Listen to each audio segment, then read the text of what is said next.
Did you know if you can cut about 10 pages from your second act and nothing really changes, that's not necessarily due to bad writing? Sounds mad, doesn't it? But really it's a symptom of a much bigger issue. Act 2 is where most writers begin to find problems when drafting their scripts. Whether it's a feature film or a TV script or even a short film, Act 2 can be a head wreck to get right. With so much ground to cover and so many pages to fill as you build towards your climax, it's very easy for the train to come off the tracks. What most writers tend to do is they keep raising the stakes, they keep adding conflict, they keep creating bigger moments. They just try to force their way to that climax. They can tick off those plot points and feel like they're actually making progress with it. But sometimes you do all of this and nothing is actually changing.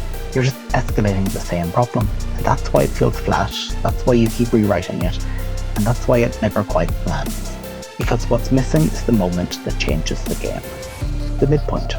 Now, when it comes to midpoints, a large portion of writers treat it like a box to tick. Something big happens around page 50. Great. But if it doesn't change the direction of the story, it's just another scene. A proper midpoint will shift the film completely. It's the moment where the stakes change, the plan stops working, where the characters are forced into a completely new way of approaching things. After that point, the story can't continue the way it has been.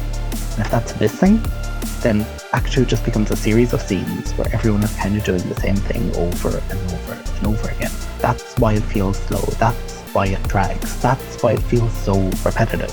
The single greatest obstacle to success when writing a compelling script is either having a weak midpoint that changes very little story-wise, having a midpoint that's not related to your main story that you're telling, which happens so easily without the writer noticing, or not having one at all. And it happens way more often than you think, by writers at every level that I've worked with. Act 2 gives you a lot of story to juggle, and sometimes things get lost in the shuffle.